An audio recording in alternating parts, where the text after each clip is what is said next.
Welcome back viewers, welcome back to Pooja biology RPS. और हम बात कर रहे थे सेल के बारे में, cell the fundamental unit of life. जी हाँ, इस चैप्टर के बारे में हम बात कर रहे थे। इस चैप्टर में मैं आपको देखिए काफी कुछ डिस्कस हम ऑलरेडी कर चुके हैं। जो हमारा प्रीवियस वीडियो था, लास्ट वीडियो था, उसमें मैंने आप लोगों के साथ बात की थी कि एक सेल का जो स्ट्रक्चरल ऑर्गेनाइजेशन है वो कैसा होता है। तो स्ट्रक्चरल ऑर्गेनाइजेशन के बारे में बात करते समय मैंने आपको बताया था कि एक सेल के स्ट्रक्चर के अंदर तीन बेसिक कंपोनेंट्स होते हैं। पहला जो कंपोनेंट है वो प्लाज्मा मेम्ब्रेन है, जो कि सेल की आउटर मोस्ट कवरिंग होती है। उसके अलावा प्लाज्मा मेम्ब्रेन के अलावा देखिए सेल के सेंटर में न्यूक्लियस प्रेजेंट होता है, जो कि अपने अंदर जेनेटिक मटेरियल को कंटेन करके रखता है। और प्लाज्मा मेम्ब्रेन और न्यूक्लियस के बीच जितना भी फ्लूइड पोर्शन बच गया है सेल का, उसको बोलते हैं साइटोप्लाज्म। तो ये जो तीन स्ट्रक्चर्स यहाँ पे मैंने लिखे हुए हैं, तीन जो पार्ट्स मैंने लिखे हुए हैं, ये सेल के किसी भी सेल के बेसिक कंपोनेंट्स होते हैं। और इन तीनों कंपोनेंट्स में से हम प्लाज्मा मेम्ब्रेन के बारे में ऑलरेडी डिस्कस कर चुके हैं कि प्लाज्मा मेम्ब्रेन का कैसा स्ट्रक्चर होता है। किसने प्लाज्मा मेम्ब्रेन का स्ट्रक्चर सबसे पहले एक्सप्लेन किया? जो स्ट्रक्चर हम पढ़ते हैं प्लाज्मा मेम्ब्रेन का, उसको किसने एक्सप्लेन किया था? क्या फंक्शंस होते हैं प्लाज्मा मेम्ब्रेन के, क्या इसकी प्रॉपर्टीज होती हैं, ये सब चीजें हम डिस्कस कर चुके हैं। उसके अलावा मैंने साथ साथ आपको ये भी बताया था कि कुछ सेल्स ऐसी होती हैं जिनके अंदर क्या होता है, उन सेल्स में देखने को ये मिलता है कि प्लाज्मा मेम्ब्रेन के बाहर भी एक कवरिंग प्रेजेंट होती है। प्लाज्मा मेम्ब्रेन के बाहर भी एक मेम्ब्रेन प्रेजेंट होती है। उस मेम्ब्रेन को बोलते हैं सेल वॉल। तो ये कुछ सेल्स होती हैं जिनके अंदर क्या होता है, प्लाज्मा मेम्ब्रेन के आउटसाइड में एक और लेयर प्रेजेंट है, उस लेयर को सेल वॉल बोलते हैं। कौन सी सेल्स होती है वो? बैक्टीरियल सेल, फंगल सेल और प्लांट सेल्स। जी हाँ, बैक्टीरिया, फंजाई और प्लांट्स, इनके केस में क्या होता है कि सेल जो होती है इनकी सेल में बाहर, सबसे बाहर एक कवरिंग होती है, एक लेयर होती है जिसको सेल वॉल कहते हैं। तो पिछले वीडियो में मैंने आपको प्लाज्मा मेम्ब्रेन के बारे में भी सब कुछ बताया था और सेल वॉल के बारे में भी सब कुछ बताया था। अब देखिए, सेल वॉल तो सभी सेल्स में नहीं होती है। एनिमल सेल्स के केस में हमें सेल वॉल देखने को नहीं मिलती। तो हम क्या अज्यूम करके चलते हैं कि एक सेल का जो आउटर मोस्ट कवरिंग होती है वो प्लाज्मा मेम्ब्रेन होती है। तो प्लाज्मा मेम्ब्रेन वैसे भी देखिए बेसिक कंपोनेंट्स में नाम लिखा हुआ है प्लाज्मा मेम्ब्रेन का हमने। तो बेसिक कंपोनेंट से मतलब यहाँ पे ये है कि हर सेल के अंदर प्लाज्मा मेम्ब्रेन जो है वो प्रेजेंट होगी। तो आज के वीडियो में मेरे को आपके साथ जो बात करनी है वो किस बारे में, वो ये कि किसी भी सेल के अंदर और बाहर मटेरियल्स की जो मूवमेंट होती है, मटेरियल्स का जो ट्रांसपोर्ट होता है, उसके बारे में हमें पढ़ना है। तो देखिए, हर सेल को अपने सर्वाइवल को मेंटेन करने के लिए कुछ मटेरियल्स की जरूरत होती है। यानी कुछ मटेरियल्स जो है वो सेल के अंदर मूव करते हैं और कुछ मटेरियल्स सेल को अपने अंदर से रिमूव करने होते हैं। ये देखिए, ये मान लीजिए कोई सेल है, इस सेल के अक्रॉस मटेरियल्स का ट्रांसपोर्ट किस तरीके से होगा। ट्रांसपोर्ट का मतलब समझिए आप पहले क्या होता है। ट्रांसपोर्ट का मतलब होता है मटेरियल्स का मूवमेंट एक जगह से दूसरी जगह तक, उसको हम ट्रांसपोर्ट कहते हैं। अब देखिए, ये कोई सेल है, इस सेल को अपनी लाइफ को मेंटेन करना है, अपने सर्वाइवल को मेंटेन करना है। तो इसके लिए सेल को कुछ चीजों की जरूरत होगी जो सेल अपने सराउंडिंग एनवायरनमेंट से ऑब्टेन करेगी।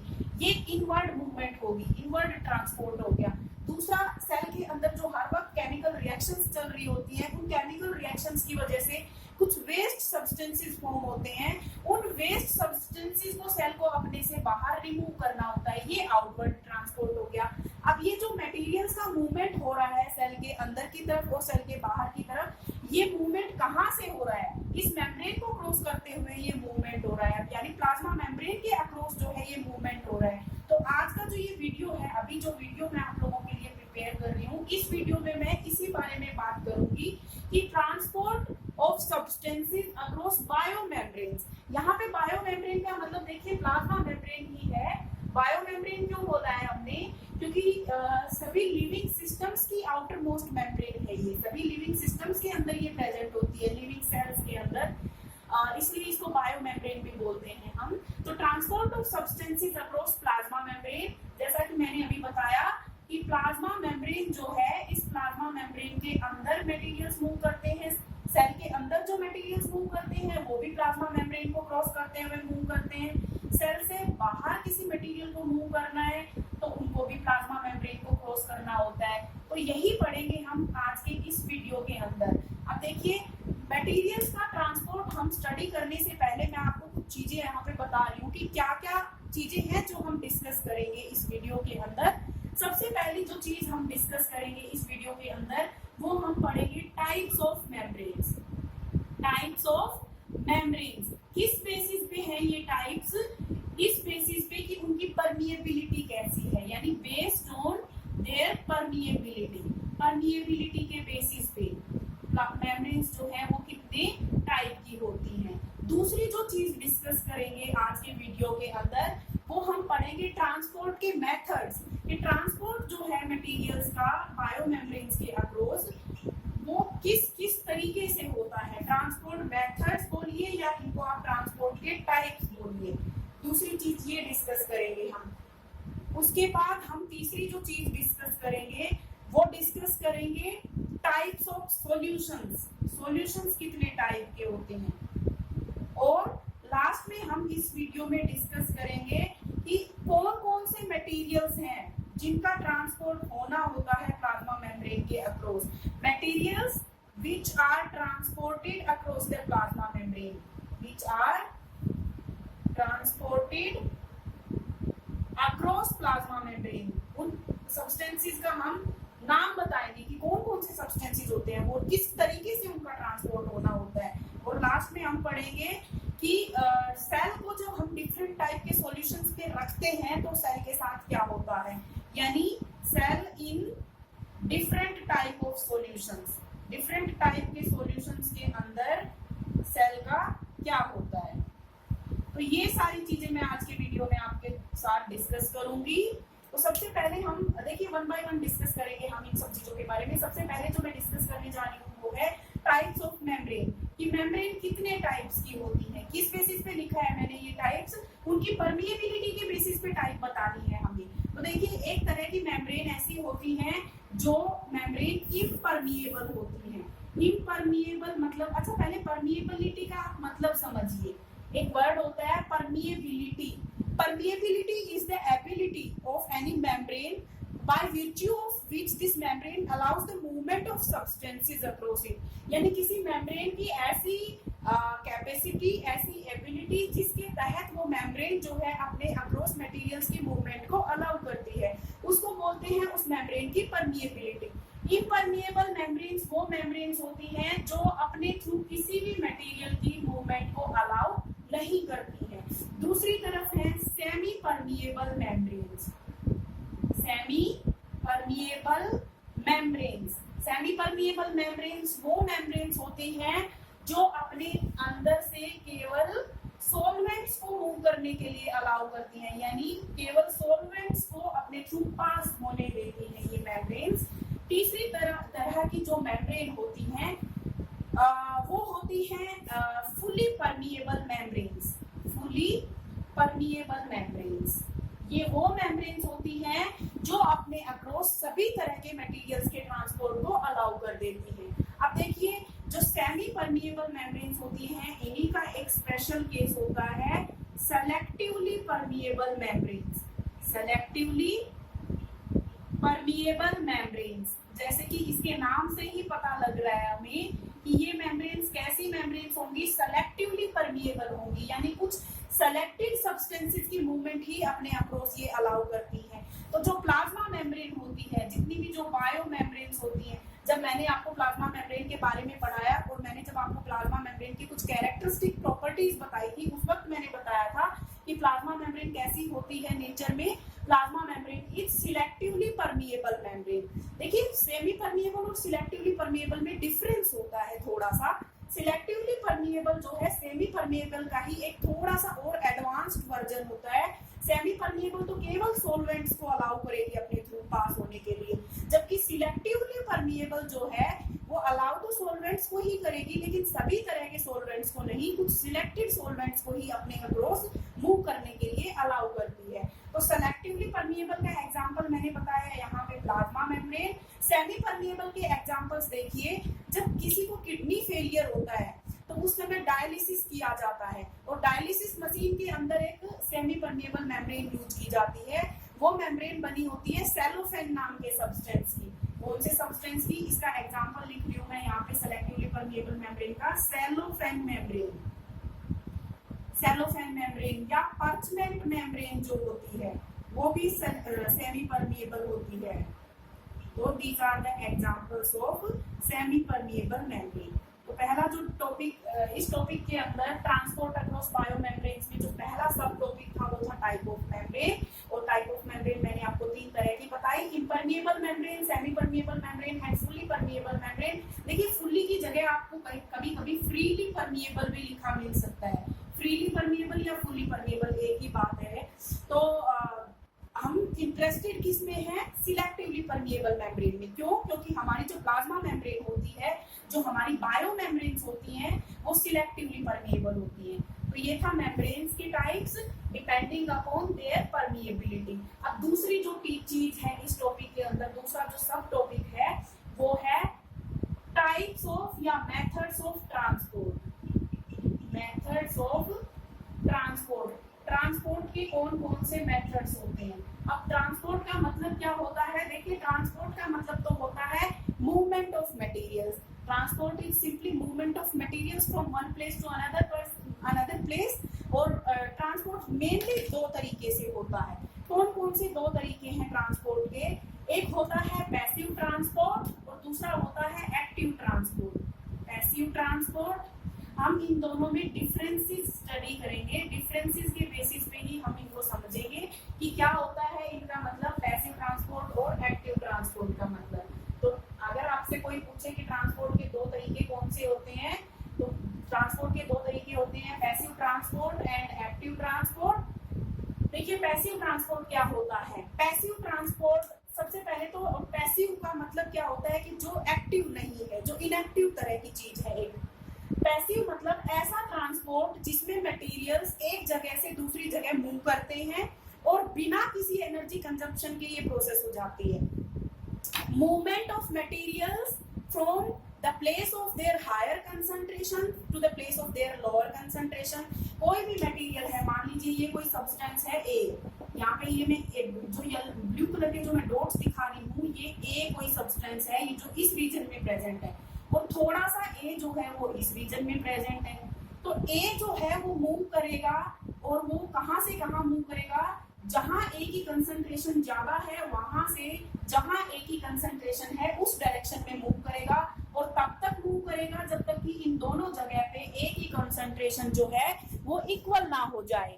तो इस तरीके से एक सब्सटेंस मूव कर रहा है अपनी हायर कंसंट्रेशन से अपनी लोअर कंसंट्रेशन की तरफ, and in this process no energy is required, no energy is consumed. इस तरह के ट्रांसपोर्ट को बोलते हैं पैसिव ट्रांसपोर्ट। दूसरी तरफ है एक्टिव ट्रांसपोर्ट। एक्टिव ट्रांसपोर्ट के अंदर कोई सब्सटेंस है, मान लीजिए बी, ये कोई सब्सटेंस है, मैं ब्लू कलर के डॉट से बी को रिप्रेजेंट कर रही हूँ, और यहाँ पे बी जो है वो ज्यादा कंसंट्रेशन के अंदर प्रेजेंट है। कोई सब्सटेंस अपनी लो कंसंट्रेशन से हाई कंसंट्रेशन की तरफ मूव कर रहा है, और अब क्योंकि हम इसको अगेंस्ट द कंसंट्रेशन मूव करा रहे हैं, तो इस प्रोसेस में एनर्जी जो है वो यूज होती है।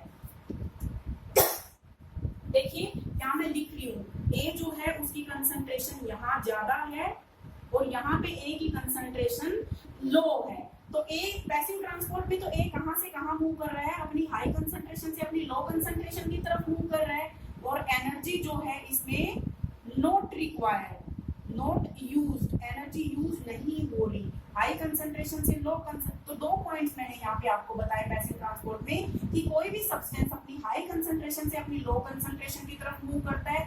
दूसरी चीज, इस प्रोसेस के अंदर कोई एनर्जी यूज नहीं होती। और तीसरा जो पॉइंट एक वो है जो है वो ये कि ये मूवमेंट तब तक होती है जब तक कि दोनों पॉइंट्स पे उस सब्सटेंस की जो कंसंट्रेशन है वो इक्वल ना हो जाए। दूसरी तरफ जो एक्टिव ट्रांसपोर्ट है उसमें हम क्या देख रहे हैं कि मूवमेंट किधर से किधर हो रही है? लो कंसंट्रेशन से हाई कंसंट्रेशन की तरफ कोई सब्सटेंस मूव कर रहा है। Substance is moving from the region of its lower concentration to the region of its higher concentration.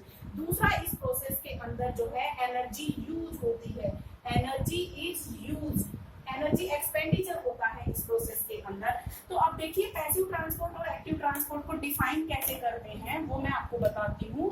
Passive transport is a method of transport in which a substance moves from the region of its higher concentration to the region of lower concentration. और high से low concentration की तरफ जो movement होती है इसको हम क्या बोलते हैं, movement along the concentration gradient या movement down the concentration gradient. इस सेंटेंस को आप थोड़ा सा समझिए. जब हाई से लो की तरफ मूवमेंट होती है तो उसको बोलते हैं movement along the concentration gradient या movement down the concentration gradient. वहीं जब कोई सब्सटेंस अपने लो कंसंट्रेशन एरिया से ज्यादा कंसंट्रेशन एरिया की तरफ मूव करता है तो वहां पे सेंटेंस जो हम यूज करेंगे वो बोलेंगे अगेंस्ट द कंसंट्रेशन ग्रेडियंट. ऐसे समझ सकते हैं आप इसको. जैसे मान लीजिए कोई रिवर फ्लो कर रही है, उस रिवर के अंदर जो पानी है वो फ्लो कर रहा है इस डायरेक्शन में. तो अगर आप रिवर के साथ साथ तैरते हुए जाएंगे तो आप क्या बोलेंगे, you are swimming along the flow या you are swimming down the flow. और अगर मान लीजिए रिवर इस डायरेक्शन में फ्लो कर रही है और आप वापस इस डायरेक्शन में आ रहे हैं, पानी की डायरेक्शन के उल्टे चल रहे हैं आप, तो उसको क्या बोलेंगे, अगेंस्ट द फ्लो. तो वैसे ही सेम यहाँ पे अप्लाई करना है आपको कि जब कोई सब्सटेंस अपनी हायर कंसंट्रेशन के एरिया से लोअर कंसंट्रेशन के एरिया की तरफ मूव करता है तो उसको बोलते हैं अलोंग द कंसंट्रेशन या डाउन द कंसंट्रेशन ग्रेडियंट. और इस प्रोसेस में कोई एनर्जी यूज नहीं होती है. जबकि एक्टिव ट्रांसपोर्ट के केस में क्या होता है, कोई सब्सटेंस अपनी लो कंसंट्रेशन एरिया से हाई कंसंट्रेशन एरिया की तरफ मूव करता है. अब क्योंकि देखिए ये against the concentration gradient movement हो रही है तो इस प्रोसेस के अंदर एनर्जी यूज होती है.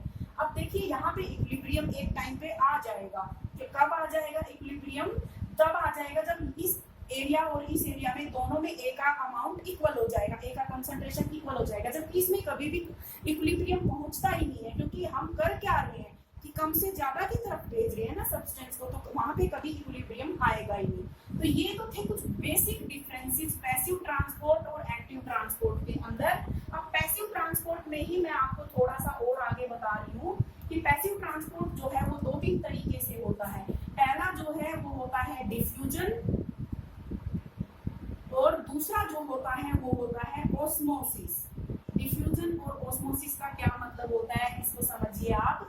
डिफ्यूजन क्या है, देखिए डिफ्यूजन एक तरह का पैसिव ट्रांसपोर्ट ही है. इसके अंदर क्या होता है कि कोई सब्सटेंस अपनी हाई कंसंट्रेशन एरिया से अपने लो कंसंट्रेशन एरिया की तरफ मूव करता है. Diffusion is the movement of solutes and gases. ये याद रखने की चीज है यहाँ पे थोड़ी सी, सॉल्यूट्स एंड गैसेस. सॉल्यूट्स बोलिए या आप इसको सॉलिड्स भी बोल सकते हैं. कि सॉलिड्स और गैसेस का हाई कंसंट्रेशन एरिया से लो कंसंट्रेशन एरिया की तरफ जो मूवमेंट होता है उसको डिफ्यूजन बोलते हैं. पैसिव प्रोसेस है, कोई एनर्जी यूज नहीं होगी इसमें. अब एग्जांपल समझिए आप डिफ्यूजन का. मान लीजिए आपके पास एक परफ्यूम की बोतल है, ये कोई परफ्यूम की बोतल है आपके पास. आप एक बंद कमरे के अंदर जाते हैं और कमरे के एक कॉर्नर में आप खड़े होते हैं. वहां खड़े होके अभी सारी की सारी परफ्यूम किस में है, सेंट जो है वो सारी की सारी इस बोतल के अंदर है, जितना भी परफ्यूम आपका है वो. फिर आप क्या करते हैं कि आप अब देखिए परफ्यूम बोतल के अंदर है, रूम में परफ्यूम 0 है या नहीं है. जब आप इस बोतल के ढक्कन को रिमूव करते हैं, इसकी कैप को रिमूव करते हैं, तो आप इसको कुछ टाइम के लिए खुला छोड़ते हैं तो आप क्या देखते हैं कि परफ्यूम जो है वो इवेपोरेट हो रही है और वो पूरे रूम के अंदर स्प्रेड हो रही है. और इवेंचुअली आप क्या देखेंगे कि सारी की सारी परफ्यूम, अब बोतल में कोई परफ्यूम नहीं है, सारी परफ्यूम अब कहाँ है, रूम में. उस बोतल के अंदर आपको उतनी ही परफ्यूम फील होगी जितनी की आपको रूम के किसी भी जगह पे, रूम के किसी भी कॉर्नर पे फील होगी. तो इस तरीके से परफ्यूम का जो है एक स्प्रेड हो जाना, बोतल में से पूरे रूम में स्प्रेड हो जाना, ये किसका एग्जांपल है, ये डिफ्यूजन का एग्जांपल है. दूसरी तरफ हम बात करते हैं ऑस्मोसिस की. देखिए ऑस्मोसिस जो है वो डिफ्यूजन का ही एक स्पेशल केस है. Special case of diffusion. कैसे स्पेशल केस है डिफ्यूजन का, इसलिए स्पेशल केस है डिफ्यूजन का क्योंकि ऑस्मोसिस की प्रोसेस के अंदर सॉल्वेंट्स मूव करते हैं. ओनली सॉल्वेंट्स मूव, सॉल्वेंट्स या लिक्विड्स. तो देखिए डिफ्यूजन में तो हमने बताया सॉलिड और गैसेस की मूवमेंट होती है. ऑस्मोसिस के अंदर लिक्विड्स की मूवमेंट होती है, सॉल्वेंट्स की मूवमेंट होती है. और भी सबसे इंपॉर्टेंट पॉइंट यहाँ पे जो है वो ये है, through a semi permeable membrane. जी हाँ, through a semi permeable membrane. तो अभी हमने मेम्ब्रेन के टाइप्स पढ़े थे। 3 तरह की मेम्ब्रेन्स होती हैं, impermeable membrane, fully permeable membrane and semi permeable membrane. तो किसी सॉल्वेंट का अगर मूवमेंट होना है और वो मूवमेंट अगर सेमी परमिएबल मेम्ब्रेन के थ्रू हो रहा है तो उसको हम बोलेंगे ऑस्मोसिस। मान लीजिए ये कोई सॉल्वेंट है ए और ये दूसरी तरफ कोई सॉल्वेंट है बी। ए के अंदर वाटर ज्यादा है, more water in A and less water in B, और दोनों सॉल्यूशंस को मैंने सेपरेट कर रखा है एक मेम्ब्रेन के थ्रू, सेमी परमिएबल मेम्ब्रेन के थ्रू। इसको मैं लिख रही हूँ यहाँ पे SP membrane, semi permeable membrane. तो वाटर जो है ए से बी की तरफ मूव करेगा, जहां वाटर ज्यादा है वहां से वाटर उधर मूव करेगा जहां वाटर कम है, और ये मूवमेंट इस मेम्ब्रेन के अक्रॉस हो रही है, सेमी परमिएबल मेम्ब्रेन के अक्रॉस हो रही है, तो इसलिए हम इसको बोलेंगे ऑस्मोसिस। तो ऑस्मोसिस बहुत सिंपल सी चीज है कि ये डिफ्यूजन का ही एक मॉडिफाइड वर्जन, मॉडिफाइड फॉर्म है। जहां डिफ्यूजन सॉलिड और गैसेस का होता है वहीं ऑस्मोसिस जो है वो लिक्विड्स का होता है। डिफ्यूजन में कोई सेमी परमिएबल मेम्ब्रेन की जरूरत नहीं होती, ऑस्मोसिस एक सेमी परमिएबल मेम्ब्रेन के थ्रू होता है। बाकी डिफ्यूजन और ऑस्मोसिस है दोनों ही पैसिव ट्रांसपोर्ट के टाइप। अब डिफ्यूजन का एग्जांपल तो मैंने आपको परफ्यूम बोतल वाला एग्जांपल बताया, सिंपल सा एग्जांपल। ऑस्मोसिस का एग्जांपल समझिए आप, ऑस्मोसिस कैसे होती है। देखिए प्लांट्स जो होते हैं, हमें मालूम है कि प्लांट्स वाटर एब्जॉर्ब करते हैं अपनी रूट्स की हेल्प से। प्लांट्स जो है अपनी जड़ों की हेल्प से सोयल में से वाटर को एब्जॉर्ब कर रही है। तो सोयल में से प्लांट की रूट्स तक जो वाटर मूव करता है वो तो मूव करता है डिफ्यूजन से। और जब एक बार प्लांट की सेल्स के अंदर वाटर एंटर कर गया तो वो वाटर सेल से सेल तक आगे कैसे मूव करेगा, ऑस्मोसिस से मूव करेगा। यानी movement of water in plants, movement of water, या मूवमेंट की जगह आप ट्रांसपोर्ट वर्ड भी यूज कर सकते हैं, transport of water in plants from soil, soil से पानी को एब्जॉर्ब किया रूट्स की हेल्प से, ये तो काम हुआ डिफ्यूजन से। और जब रूट्स के अंदर एक बार वाटर एंटर कर जाता है तो देखिए उस वाटर को तो प्लांट के हर पार्ट तक जाना है ना, लीव्स तक जाना है, तो वो जो सेल टू सेल मूवमेंट होता है वो ऑस्मोसिस के थ्रू होता है। दूसरा इसका एक और एग्जांपल समझिए आप ऑस्मोसिस का ही, रेजिन्स जो किशमिश होती हैं उनको देखिए आप। आपने देखा होगा कि हम जैसे 4-5 कुछ दाने किशमिश के ले लीजिए और उनको आप रात में एक बाउल के अंदर रखिए और थोड़ा वाटर उसमें ऐड कर दीजिए, और जब आप सुबह उठकर देखते हैं तो आप क्या देखते हैं, रेजिन्स का साइज जो है अपने ओरिजिनल साइज से एनलार्ज हो गया है, बढ़ गया है उनका। रेजिन्स फूली हुई स्वेल्ड नजर आती है हमें। क्यों नजर आती है? क्योंकि वो जो वाटर था उस बाउल के अंदर, वो वाटर कहाँ एंटर कर गया है, रेजिन्स के अंदर एंटर कर गया है। तो इस तरीके से ये ऑस्मोसिस के एग्जांपल्स हैं।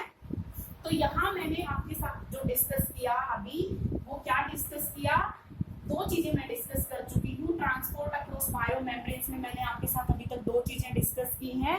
पहली जो चीज मैंने डिस्कस की है वो है कि मेम्ब्रेन्स किस किस टाइप की होती हैं। तो मेम्ब्रेन्स 3 टाइप की मैंने बताई आपको, फुली परमिएबल, सेमी परमिएबल और इम्परमिएबल मेम्ब्रेन, जिसमें एक स्पेशल केस मैंने सेलेक्टिवली परमिएबल मेम्ब्रेन्स का बताया। उसके बाद मैंने आपको ट्रांसपोर्ट के मेथड्स बताए कि ट्रांसपोर्ट बेसिकली 2 टाइप का होता है, passive transport and active transport, जिसमें मैंने डिफ्यूजन और ऑस्मोसिस के बारे में आपको डिटेल में समझाया। अब देखिए हम बायो मेम्ब्रेन के अक्रॉस पढ़ रहे हैं ना भाई, जो हमारी बायो मेम्ब्रेन होती है उसके बारे में हम पढ़ रहे हैं। तो डिफ्यूजन और ऑस्मोसिस को ही हम थोड़ा सा, मैं इसी पे और लाइट डालूंगी, diffusion and osmosis across plasma membrane. Plasma membrane के अक्रॉस डिफ्यूजन और ऑस्मोसिस कैसे होता है। तो पहले बात करते हैं डिफ्यूजन के बारे में।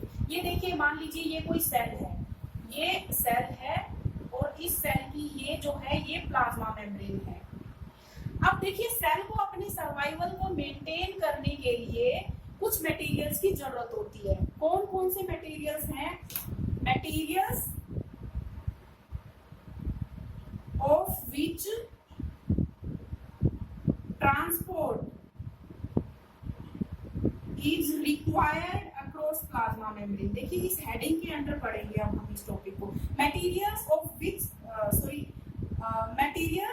विच transport is required across plasma membrane. कौन कौन से मटेरियल्स हैं जिनका ट्रांसपोर्ट प्लाज्मा मेम्ब्रेन के अक्रॉस होता है। अब देखिए किसी भी सेल को ना ऑक्सीजन की जरूरत होती है रेस्पिरेशन की प्रोसेस के लिए, तो सेल अपने सराउंडिंग एनवायरनमेंट से ऑक्सीजन गैस को लेती है, और जब सेल के अंदर फूड का ऑक्सीडेशन हो जाता है, सेल के अंदर जब रेस्पिरेशन नाम की प्रोसेस होती है, तो उस प्रोसेस में कार्बन डाइऑक्साइड नाम की एक जो गैस होती है वो एक वेस्ट की फॉर्म में रिलीज होती है। तो ऑक्सीजन तो गैस सेल को चाहिए था, अपने अंदर लिया सेल ने, और कार्बन डाइऑक्साइड सेल को अपने अंदर से बाहर रिमूव करना है। तो movement of oxygen inside the cell and movement of carbon dioxide out of the cell, ये जो प्रोसेस हो रही है ये डिफ्यूजन के थ्रू होती है। ये जो गैसियस एक्सचेंज हो रहा है ये डिफ्यूजन के थ्रू। हमने डिफ्यूजन को जब डिफाइन किया उस वक्त हमने बताया भी था कि गैसेज का ट्रांसपोर्ट होता है डिफ्यूजन, तो प्लाज्मा मेम्ब्रेन के थ्रू ऑक्सीजन का और कार्बन डाइऑक्साइड का जो गैसियस एक्सचेंज हो रहा है वो किसके थ्रू हो रहा है, वो डिफ्यूजन के थ्रू हो रहा है। दूसरी तरफ अगर हम बात करें ऑस्मोसिस की, तो ऑस्मोसिस के बारे में मैंने आपको बताया था कि ऑस्मोसिस क्या होता है, एक सेमी परमिएबल मेम्ब्रेन के अक्रॉस जब वाटर की मूवमेंट होती है या किसी सॉल्वेंट की मूवमेंट होती है तो उसको हम बोलते हैं ये क्या हो रहा है, H2O, और ये H2O अंदर जा रहा है या बाहर आ रहा है, ये किस प्रोसेस के थ्रू हो रहा है, ऑस्मोसिस नाम की प्रोसेस के थ्रू हो रहा है। तो यहाँ पे अब मैंने आपको क्या बताया कि किन किन मटेरियल्स की मूवमेंट होती है। तो देखिए ये तो मैंने अभी 2-3 सब्सटेंसेस के ही नाम लिखे, ऑक्सीजन, कार्बन डाइऑक्साइड, वाटर, इन सारे जो सब्सटेंसेस की मूवमेंट होती है वो प्लाज्मा मेम्ब्रेन के अक्रॉस होती है। तो ऑक्सीजन और कार्बन डाइऑक्साइड की मूवमेंट तो हुई डिफ्यूजन के थ्रू, और वाटर की मूवमेंट जो हुई है वो किसके थ्रू हुई है, वो हुई है ऑस्मोसिस के थ्रू। तो डिफ्यूजन मैं यहाँ पे लिख रही हूँ, डिफ्यूजन एंड ऑस्मोसिस। तो डिफ्यूजन किसमें हेल्प करती है, diffusion helps in gaseous exchange. किसी प्लाज्मा मेम्ब्रेन के अक्रॉस जब गैसियस एक्सचेंज होना होता है तो वो किसके थ्रू होता है, डिफ्यूजन के through. And movement of water, water की जो मूवमेंट होती है प्लाज्मा मेम्ब्रेन के अक्रॉस वो किसके थ्रू होती है, वो ऑस्मोसिस के थ्रू होती है। अब ऑस्मोसिस को ही हम थोड़ा सा और डिटेल में पढ़ेंगे। देखिए ऑस्मोसिस क्या है, मैंने आपको बताया कि प्लाज्मा मेम्ब्रेन के थ्रू जो है वाटर की मूवमेंट को हमने ऑस्मोसिस बोला। तो ये एक सेल है, इस सेल के अंदर ये इस सेल की प्लाज्मा मेम्ब्रेन है। तो देखिए इस सेल के अंदर यहाँ न्यूक्लियस दिखाना जरूरी है, आप कभी भी सेल को विदाउट न्यूक्लियस नहीं छोड़ेंगे। एक लिविंग सेल है मतलब आपको सेंटर में न्यूक्लियस जरूर दिखाना है। तो देखिए जब वाटर जो है, ये वाटर है, जब ये वाटर सेल के अंदर मूव कर रहा है तो इसको हम बोलते हैं endosmosis. Endosmosis, endosmosis is the movement of water inside the cell. और जब वाटर इस तरीके से सेल से बाहर आएगा तो उसको हम बोलेंगे exosmosis. Exosmosis is the movement of water out of the cell. यानी सेल के अंदर वाटर की एंट्री को हमने नाम दिया एंडोऑस्मोसिस, और सेल से जब वाटर बाहर निकल रहा है तो उसको हम बोलते हैं एक्सोऑस्मोसिस। तो जब आपने रेजिन्स को एक बाउल के अंदर रखा था, ठीक है जी, आपने जब रेजिन्स को एक बाउल के अंदर रखा तो और हमने उसमें वाटर ऐड किया तो हमने देखा सुबह क्या हुआ कि वो रेजिन्स फूली हुई मिली।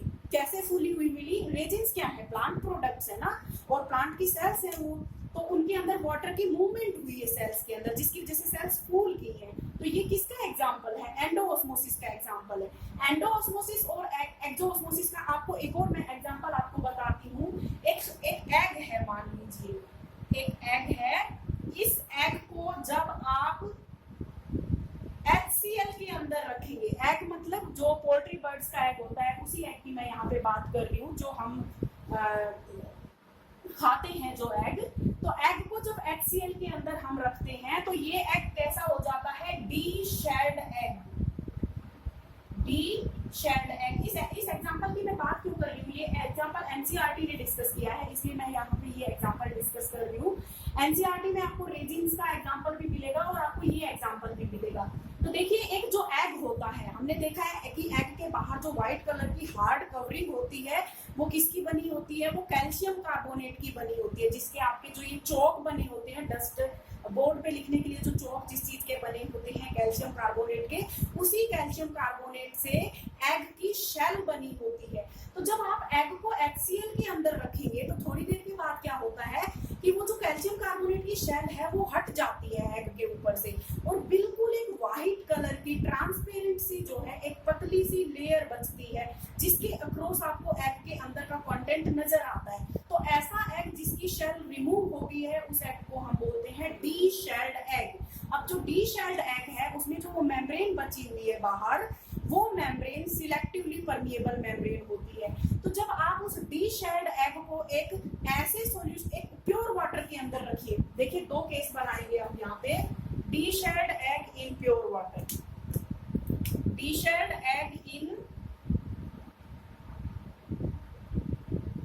प्योर वाटर, प्योर वाटर के अंदर आप डी शेल्ड एग को रखिए, तो उससे क्या होगा ना कि प्योर वाटर जो है वो उस एग के अंदर मूव कर जाएगा, जिससे एग फूट जाएगा। दूसरा जो केस है वो क्या है, डी शेल्ड एग को आप एक सॉल्यूशन के अंदर रखिए जिसकी कंसंट्रेशन उस एग के अंदर के कंटेंट की कंसंट्रेशन से बहुत ज्यादा हाई है। तो ऐसे केस में एग के अंदर का मैटर जो है, पानी जो है वो निकल के सॉल्यूशन में आ जाएगा, जिससे एग श्रिंक हो जाएगा। तो यहाँ मैंने आपको क्या बताने की कोशिश की है, एंडोऑस्मोसिस एंड एक्सोऑस्मोसिस। इस सेल के अंदर वाटर मूव करे तो उसको हम बोलेंगे एंडोऑस्मोसिस, अगर सेल से वाटर बाहर निकल रहा है तो उसको हम बोलते हैं एक्सोऑस्मोसिस।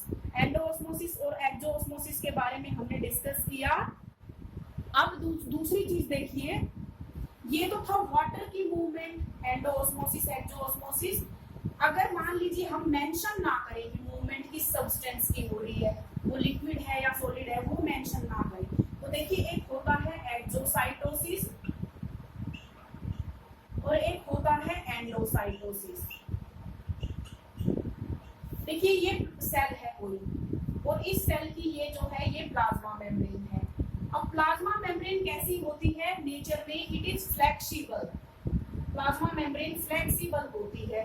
तो प्लाज्मा मेम्ब्रेन फ्लेक्सिबल है तो क्या होता है कि मान लीजिए ये कोई सब्सटेंस है ए, ये सब्सटेंस मूव कर रहा है, तो ये प्लाज्मा मेम्ब्रेन अपनी फ्लेक्सिबिलिटी को यूज करते हुए इस सब्सटेंस ए को जो है ये इस तरीके से अपने अंदर ले लेती है, और ए जो है इस तरीके से प्लाज्मा मेम्ब्रेन के अंदर मूव कर जाता है।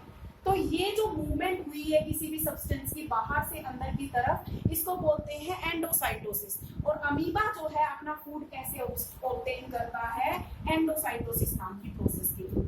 Amoeba obtains its food, amoeba obtains food through, किसके थ्रू, एंडोसाइटोसिस के थ्रू। क्यों पॉसिबल है एंडोसाइटोसिस, क्योंकि प्लाज्मा मेम्ब्रेन कैसी होती है, फ्लेक्सिबल। दूसरी तरफ वहीं अगर हम बात करें एक्सोसाइटोसिस की, तो मान लीजिए ये कोई सब्सटेंस है बी, ये सेल से बाहर मूव करेगा, तो इसको भी सेल जो है वो इस तरीके से अपने से बाहर मूव कर देगी, इसको बोलते हैं एक्सोसाइटोसिस। तो देखिए यहाँ मैंने एंडोसाइटोसिस और एक्सोसाइटोसिस दिखाया आपको। ये जो है ये है एंडोसाइटोसिस, और यहाँ जो मैंने ये दिखाया है आपको ये है एक्सोसाइटोसिस।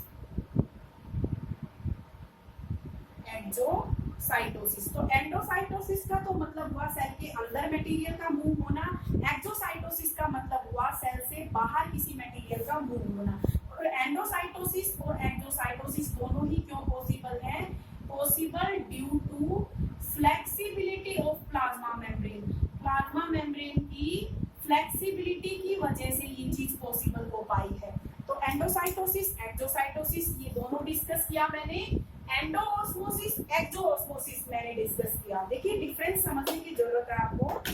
यहाँ पे एक्सोसाइटोसिस, एंडोसाइटोसिस डिस्कस किया, वहां पे मैंने आपके साथ एक्सोस्मोसिस और एंडोऑस्मोसिस डिस्कस किया था।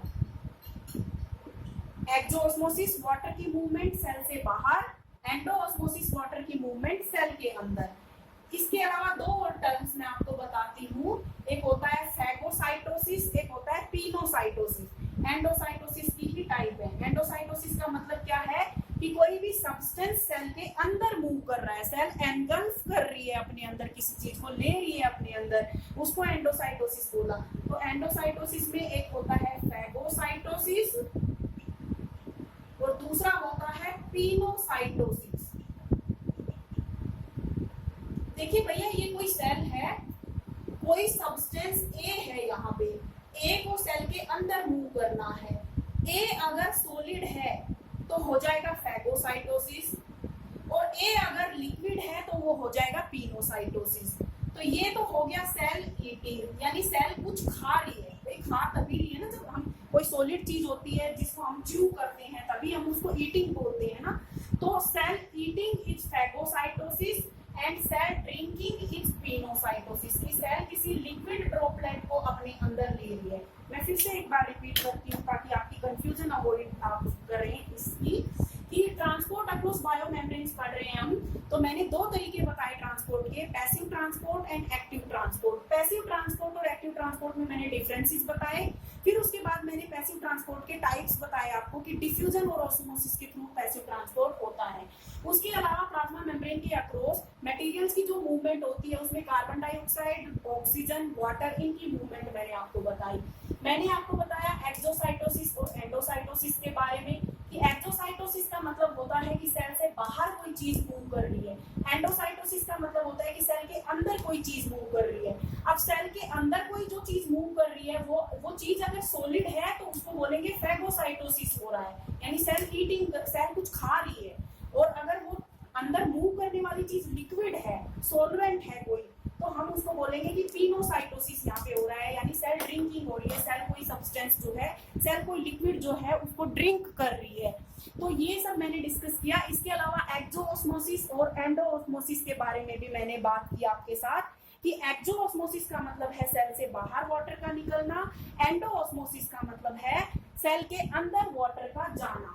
यहाँ तक मेरे ख्याल से अब किसी को कोई कंफ्यूजन नहीं है। इसके बाद नेक्स्ट जो चीज मैं आपके साथ डिस्कस करूंगी अब वो ये कि डिफरेंट टाइप के सॉल्यूशंस कौन कौन से होते हैं, और डिफरेंट टाइप के सॉल्यूशंस में सेल को रखा जाए तो what happens to the cell. सबसे पहले बात करेंगे डिफरेंट टाइप्स ऑफ सॉल्यूशंस। इसको थोड़ा सा आप ध्यान से समझेंगे क्योंकि इसमें कंफ्यूजन बहुत ज्यादा होती है, कुछ का मतलब इंटरमिक्सिंग बहुत ज्यादा होती है। इसमें कंफ्यूजन ना बोल के मैं बोलूंगी कि मिक्स हो जाती है इसमें चीजें। तो देखिए डिफरेंट टाइप के सॉल्यूशंस मैं आपको बताऊं उससे पहले आप समझिए सॉल्यूशन क्या होता है। सॉल्यूशन किसे बोलते हैं? Solution is equal to solute plus solvent. Solution किसे कहते हैं हम? सोल्यूट प्लस, केमिस्ट्री में आप ये चीज पढ़ते हैं कि कोई भी सॉल्यूशन कैसे तैयार किया जाता है। एक सॉल्वेंट लेते हैं हम जो कि जनरली लिक्विड होता है, उस सॉल्वेंट के अंदर हम कोई सॉलिड डिसोल्व करते हैं या कोई दूसरा लिक्विड डिसोल्व करते हैं। तो जो ज्यादा अमाउंट में होता है, ज्यादा वॉल्यूम जिसकी होती है जनरली वो सॉल्वेंट होता है, और जो थोड़ी अमाउंट में होता है जिसकी वॉल्यूम या जिसकी कंसंट्रेशन कम होती है उसको हम कहते हैं कि ये सोल्यूट है। तो सॉल्यूशन प्रिपेयर किया हमने, सॉल्यूशन कैसे प्रिपेयर किया? सोल्यूट और सॉल्वेंट को मिला के। अब मैं यहाँ पे आपके साथ जो बात करूंगी, देखिए उसमें मैं तीन तरह के सॉल्यूशंस आपको बताऊंगी। एक होता है हाइपोटोनिक सॉल्यूशन, हाइपोटोनिक सॉल्यूशन। दूसरा होता है हाइपरटोनिक सॉल्यूशन, और तीसरा होता है आइसोटोनिक सॉल्यूशन। इनको आप समझेंगे कैसे? पहले आप इस चीज को समझिए। मान लीजिए आपके पास दो बीकर हैं, एक ये बीकर है आपके पास ए, दूसरी तरफ एक बीकर है आपके पास B. Beaker A and beaker B दोनों ऑलमोस्ट इक्वल साइज के बीकर्स हैं मेरे पास।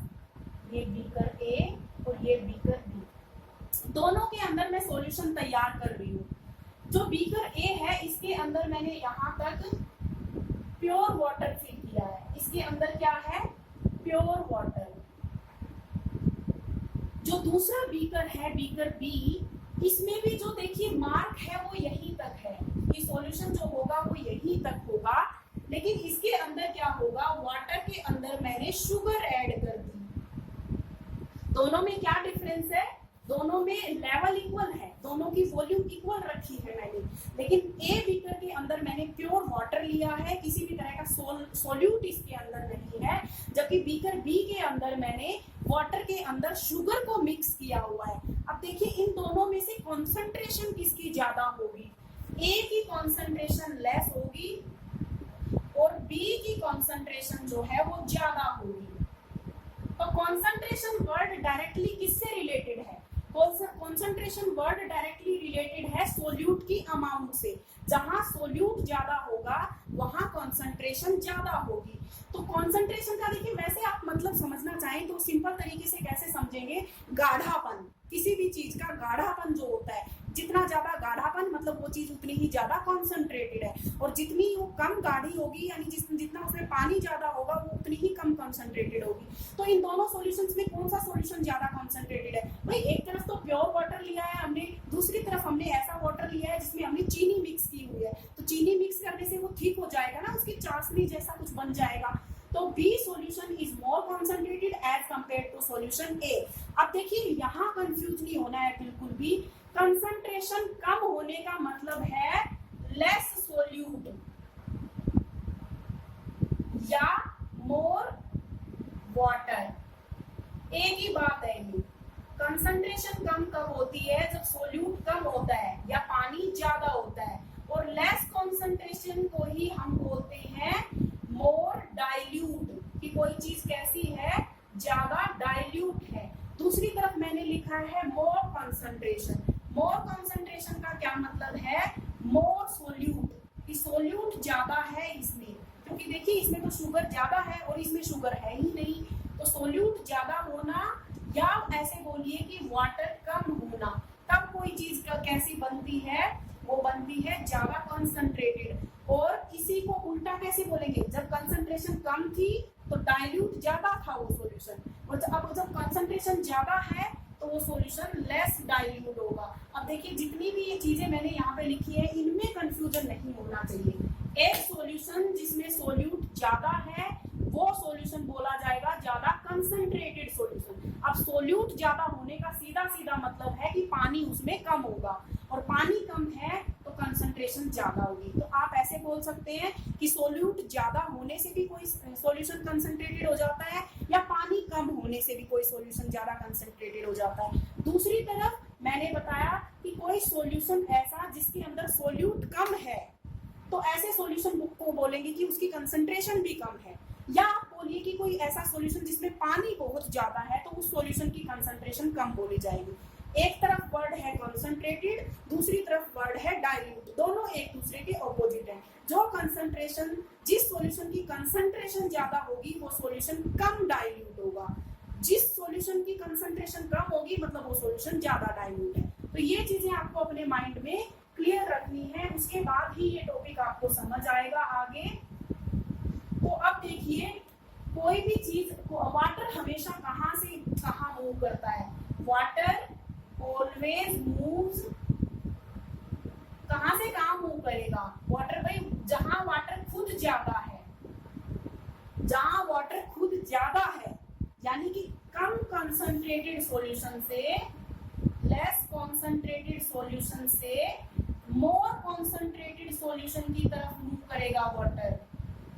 Water always moves from a solution which is less concentrated to a solution which is more concentrated। या आप इसको और भी सिंपल तरीके से समझना चाहें तो आप ऐसे समझेंगे कि जहां वाटर ज्यादा है, ये देखिए वाटर ज्यादा यहाँ है और वाटर कम यहाँ है, तो वाटर कहाँ से कहाँ मूव करेगा, जहां वाटर ज्यादा है, भाई पानी कहाँ से कहाँ बहेगा, यहाँ पे पानी ज्यादा है वहां पे पानी कम है, और ढलान भी इस तरीके से, तो पानी अपने आप जहाँ ज्यादा है वहां से कम की तरफ मूव कर जाएगा ना। तो इस तरीके से ये मूवमेंट होती है।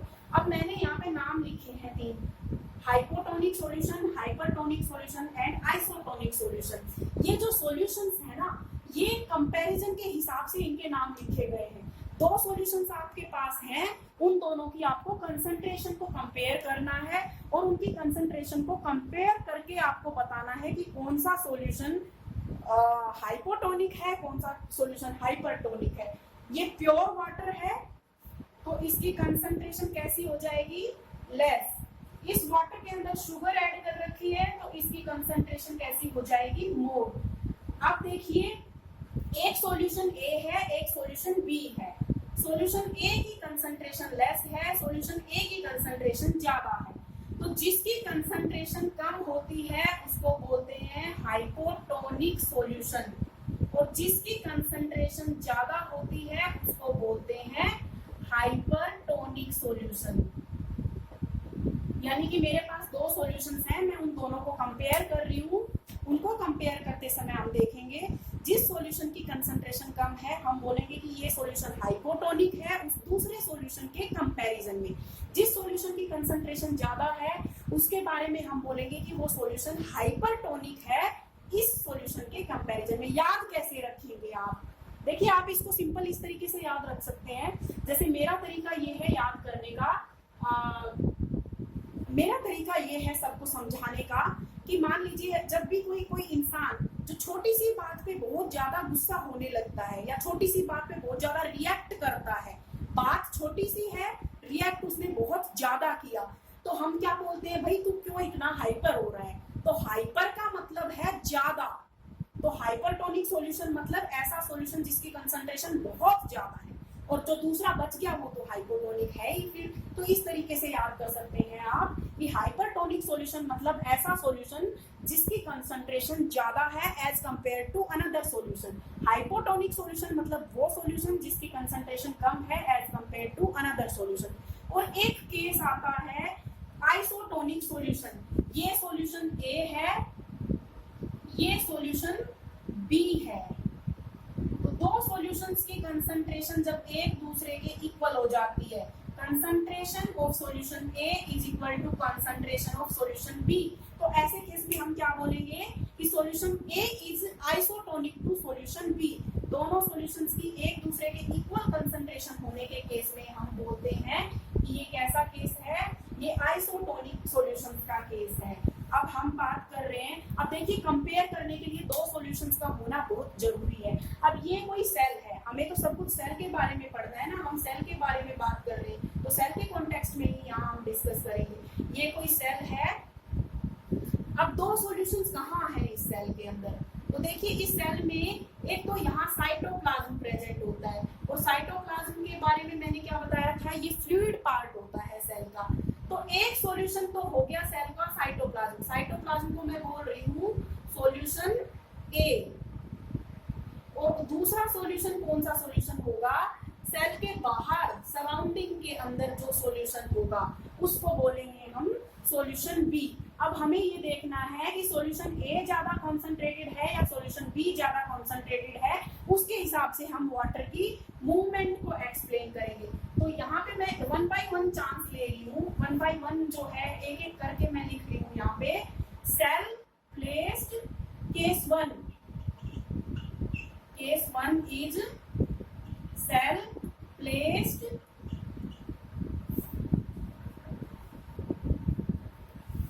इसको क्वेश्चन की फॉर्म में देखिए, what happens when case 1 cell is placed in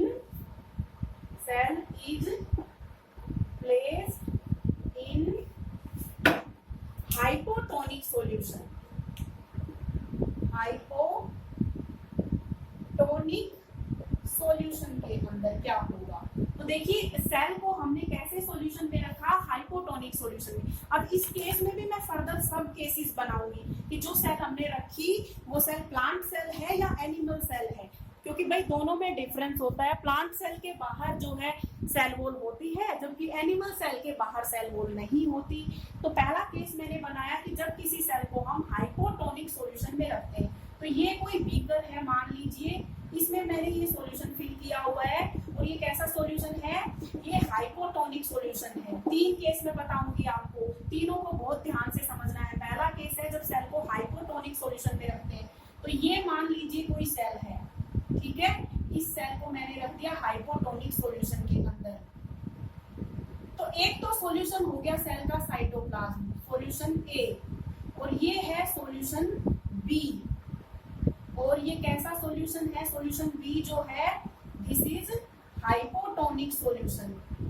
hypotonic solution. Hypotonic solution का मतलब होता है ऐसा सॉल्यूशन जिसकी कॉन्सेंट्रेशन लेस है, लेस कॉन्सेंट्रेशन, या आप इसी को ऐसे बोल सकते हैं कि इसके अंदर वाटर ज्यादा है।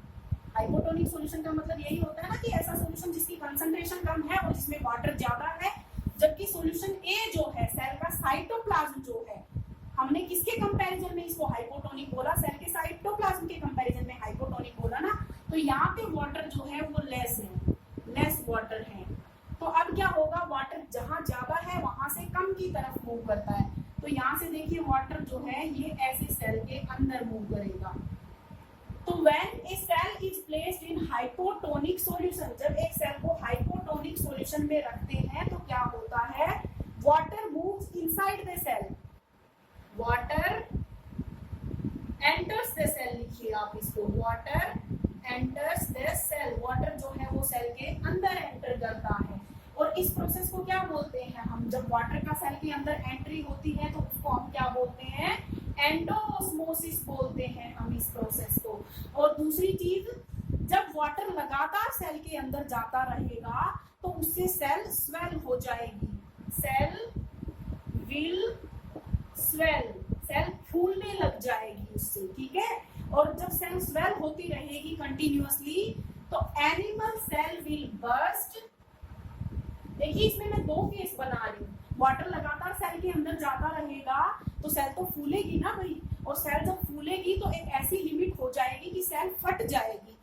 कब फटेगी? अगर वो एनिमल सेल होगी तो वो फट जाएगी, लेकिन अगर वो प्लांट सेल, फंगल सेल या बैक्टीरियल सेल होगी तो वो नहीं बर्स्ट होगी, क्योंकि उनके बाहर सेल वॉल प्रेजेंट है, सेल वॉल उसको प्रोटेक्ट कर लेगी।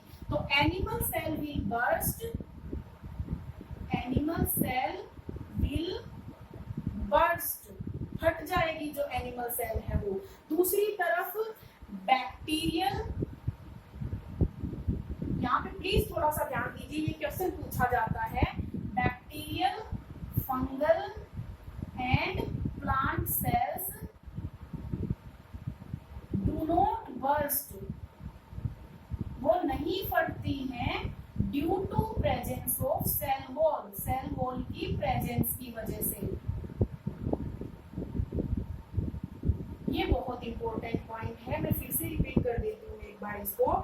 इस सेल को देखिए हमने कैसे सॉल्यूशन में रखा है? हाइपोटोनिक सॉल्यूशन में रखा है, यानी ऐसा सॉल्यूशन जिसके अंदर वाटर ज्यादा है। तो अब वाटर ज्यादा है तो वो वाटर सेल के अंदर की तरफ मूव करेगा, सेल के अंदर वाटर मूव कर रहा है यानी एंडोऑस्मोसिस हो रही है, और लगातार वाटर सेल के अंदर मूव करता रहेगा तो सेल जो है वो स्वेल हो जाएगी। ये दो पॉइंट्स तो कॉमन है कि वाटर अंदर मूव करेगा और सेल स्वेल हो जाएगी। अब वो सेल अगर कोई एनिमल सेल है तो वो सेल एक टाइम के बाद बर्स्ट हो जाएगी, फट जाएगी। लेकिन वहीं पे अगर वो सेल कोई या तो बैक्टीरिया की सेल है या फंगस की सेल है या प्लांट की सेल है तो वो सेल तो देखिए स्वेल तो होगी लेकिन वो बर्स्ट नहीं होगी। बर्स्ट क्यों नहीं होगी? क्योंकि उनके बाहर एक सेल वॉल प्रेजेंट होती है जो कि बहुत रिजिड होती है, जो कि उसको बर्स्ट होने से बचा लेगी। तो क्वेश्चन यही पूछा जाता है कि जब आप हाइपोटोनिक सॉल्यूशन के अंदर बैक्टीरियल सेल, फंगल सेल या प्लांट सेल को रखते हैं तो वो बर्स्ट क्यों नहीं होती? तो bacterial cell, fungal cell and plant cell do not burst when we keep them in hypotonic solution because these cells have a very rigid cell wall. अब बात करते हैं दूसरे केस की, केस 2। केस नंबर 2 क्या है कि what happens when a cell is kept in hypertonic solution। अब की बार जो सेल है हम उसको हाइपरटोनिक सॉल्यूशन में रखेंगे। Cell is kept in hypertonic solution. Hypertonic solution का क्या मतलब है? ऐसा सॉल्यूशन जिसकी कंसंट्रेशन कैसी है? हाइपर मतलब ज्यादा। तो मान लीजिए ये कोई बीकर है, इस बीकर के अंदर यहाँ पे मैंने एक सॉल्यूशन फिल किया हुआ है, ये सॉल्यूशन है और इसके अंदर मैं ये एक सेल रख रही हूँ। तो देखिए इस सॉल्यूशन का नाम मैं दे रही हूँ, ये जो है ये सॉल्यूशन है, सॉल्यूशन बीकर के अंदर जो सॉल्यूशन है ये कौन सा सॉल्यूशन है? Solution B. और सॉल्यूशन बी कैसा सॉल्यूशन है? Hypertonic solution. हाइपरटोनिक लिख रही हूँ मैं इसके सामने, हाइपरटोनिक सॉल्यूशन। और हाइपरटोनिक सॉल्यूशन मतलब जिसके अंदर मोर कंसंट्रेशन है जिसके अंदर सोल्यूट ज्यादा है, और या आप इसको बोलिए कि जिसके अंदर वाटर कैसा है, कम है। दूसरी तरफ हमने अपनी सेल जो रखी है यहाँ पे, ये सेल है, ये क्या है, ये सेल है, और सेल के अंदर जो ये सॉल्यूशन है, सेल का जो साइटोप्लाज्म है, इसको मैं नाम दे रही हूँ सॉल्यूशन ए। और सॉल्यूशन ए अब कैसा हो जाएगा, जब सॉल्यूशन बी हाइपरटोनिक है तो सॉल्यूशन ए सिंपल सी बात है हाइपोटोनिक हो गया, इसके अंदर वाटर जो है वो ज्यादा वाटर होगा। अब वाटर कहाँ से कहाँ मूव करेगा, देखिए ये जो सॉल्यूशन रखा है जिसके अंदर हमने सेल को रखा है, ये सॉल्यूशन कैसा है, हाइपरटोनिक सॉल्यूशन है, यानी इसके अंदर वाटर कम है। और वाटर कहाँ से कहाँ मूव करेगा, जहां वाटर ज्यादा है वहां से जहां वाटर कम है वहां मूव करेगा। मोर वाटर, सेल के साइटोप्लाज्म के अंदर जो वाटर है वो ज्यादा है, तो अब वाटर जो है वो सेल से बाहर मूव करेगा इस तरीके से, यानी कि water moves out of the cell. पहला क्या होगा यहाँ पे, water moves out of cell, पानी जो है सेल से बाहर आने लगता है, और इस प्रोसेस को हम क्या बोलते हैं, एक्सोओस्मोसिस। एक्सोओस्मोसिस होगा, यानी जब भी आप किसी सेल को हाइपरटोनिक सॉल्यूशन में रखेंगे तो क्या होगा, एक्सोओस्मोसिस होगा। अब देखिए एक्सोओस्मोसिस के बाद क्या होता है, सेल से कंटिन्यूअसली वाटर निकलता जा रहा है, तो सेल तो एक टाइम पे श्रिंक हो जाएगी ना भाई, तो सेल विल श्रिंक, चाहे वो प्लांट सेल है चाहे वो एनिमल सेल है, उस सेल का प्रोटोप्लाज्म श्रिंक हो जाएगा। तो दोनों के केस में अलग अलग नाम दिया जाता है। जब when protoplasm of a plant cell shrinks, एक प्लांट सेल का प्रोटोप्लाज्म श्रिंक होता है तो उस प्रोसेस को हम बोलते हैं plasmolysis. What do we call that process? Plasmolysis. फिर से मैं एक बार डिफाइन करूंगी, पहले आप समझ लीजिए कि प्लाज्मोलाइसिस क्यों हो रहा है, क्योंकि सेल का प्रोटोप्लाज्म श्रिंक कर रहा है। और जब एनिमल सेल का प्रोटोप्लाज्म श्रिंक करता है तो वो एनिमल सेल मर जाती है, और उस प्रोसेस को बोलते हैं क्रीनेशन, CRENATION। अब देखिए फिर से मैं रिपीट करती हूँ कि what happens when a cell is kept in a hypertonic solution। Hypertonic solution मतलब ऐसा सॉल्यूशन जिसकी कंसंट्रेशन सेल के साइटोप्लाज्म की कंसंट्रेशन के कंपैरिजन पे ज्यादा है। तो ऐसे सॉल्यूशन के अंदर जब हम एक सेल को रखते हैं, अब देखिए कंसंट्रेशन ज्यादा है तो सिंपल सी बात है उस सॉल्यूशन में वाटर कम होगा, और वाटर ज्यादा कहाँ होगा, सेल के साइटोप्लाज्म में।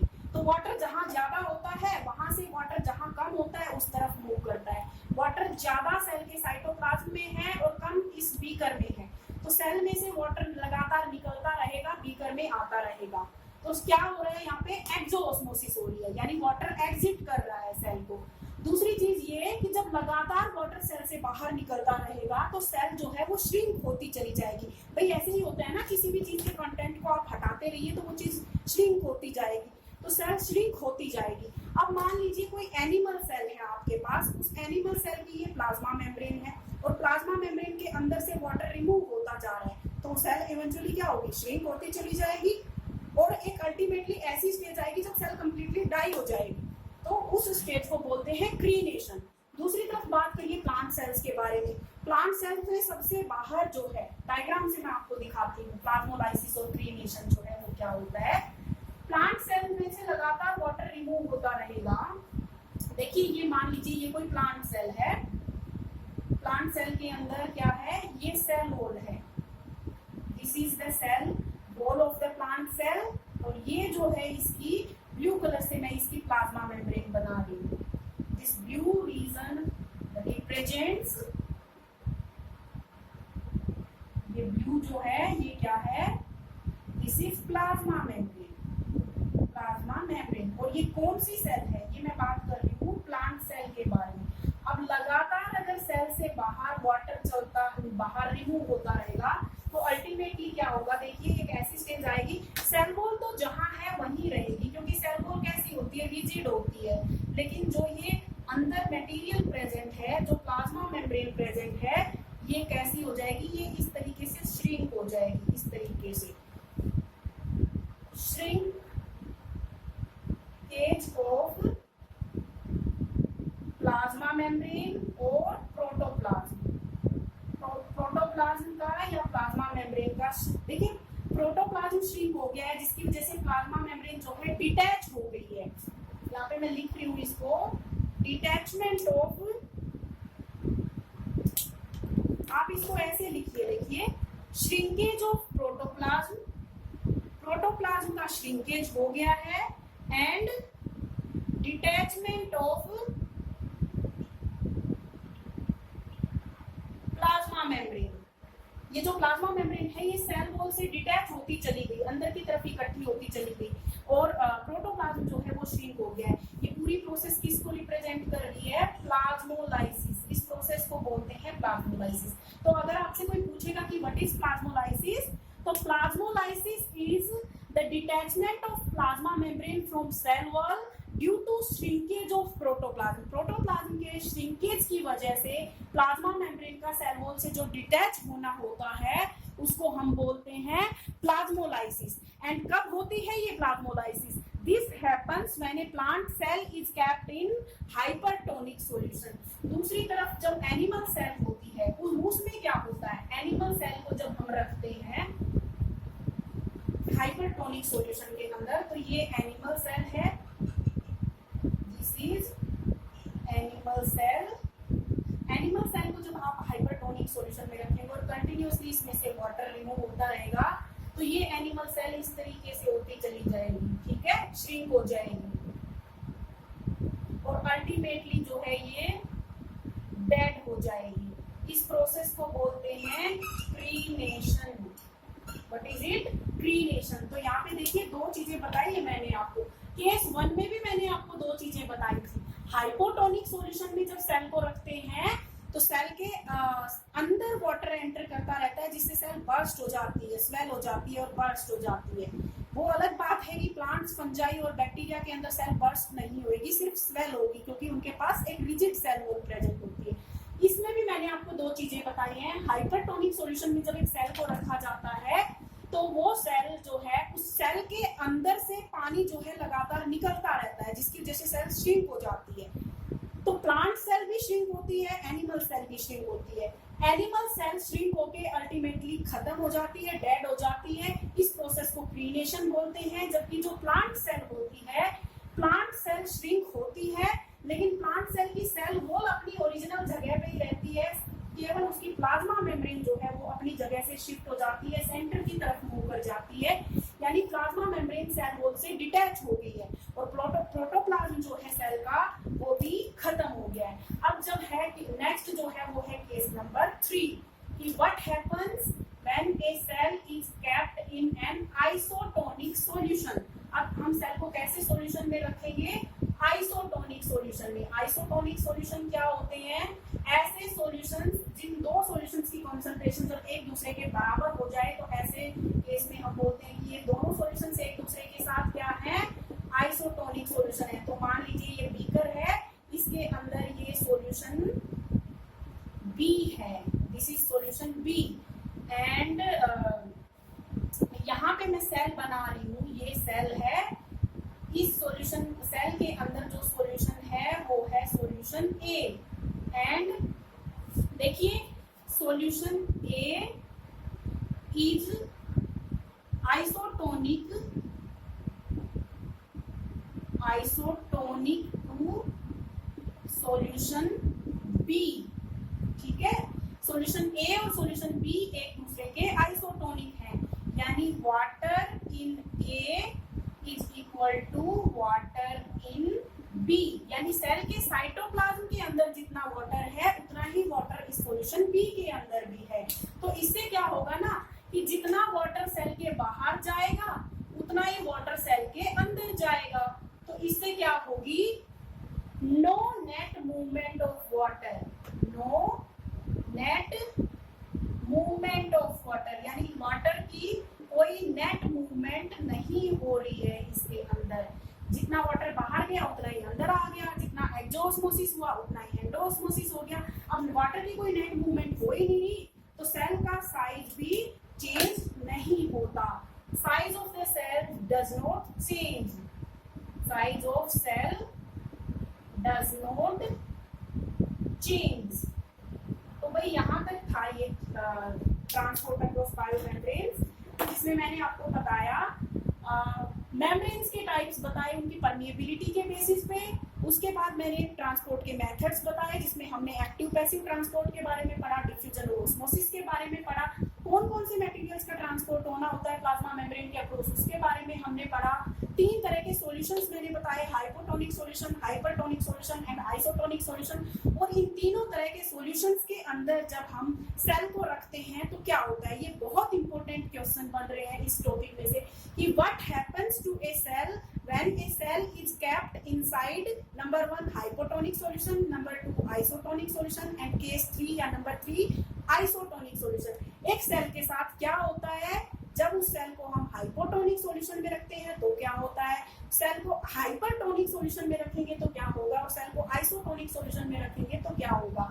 और इसमें से जो इंपॉर्टेंट क्वेश्चन बनते आए हैं वो मैं आपको बताती आई हूँ कि एक बैक्टीरिया की, प्लांट की और फंगस की सेल जो होती है वो हाइपरटोनिक सॉल्यूशन में रखने पे भी क्यों बर्स्ट नहीं होती, प्लाज्मोलाइसिस क्या होता है, क्रीनेशन किसे कहते हैं, आइसोटोनिक सॉल्यूशन में सेल का साइज क्यों चेंज नहीं होता, इसलिए चेंज नहीं होता क्योंकि जितना वाटर एंटर किया उतना ही वाटर एग्जिट किया। तो इसी के साथ ये जो ट्रांसपोर्ट अक्रॉस बायोमेम्ब्रेन्स है ये कंप्लीट होता है। यहाँ पे एक लास्ट जो चीज मैं आपको बता रही हूँ, कई बार नीट के एग्जाम में या किसी भी कॉम्पिटिटिव एग्जाम में ये चीज पूछी जाती है, एग्जाम्पल बताइए आइसोटोनिक सॉल्यूशन का। वैसे तो आप सबका एक एक एग्जाम्पल याद रख सकते हैं, जैसे ह्यूमन की जो आरबीसीज होती है, भाई सेल्स ही है, ये हमारी एनिमल सेल्स हैं, इन आरबीसीज के लिए आइसोटोनिक सॉल्यूशन होता है एक, कौन सा सॉल्यूशन आइसोटोनिक होता है, 0.9% NaCl। तो देखिए 0.9% NaCl सॉल्यूशन जो होता है वो ह्यूमन की आरबीसीज के लिए आइसोटोनिक होता है। इसी के साथ ही ये कंप्लीट होता है ट्रांसपोर्ट अक्रॉस बायोमेम्ब्रेन्स या ट्रांसपोर्ट अक्रॉस प्लाज्मा मेम्ब्रेन्स। तो I stop here and see you in the next video. Thank you so much.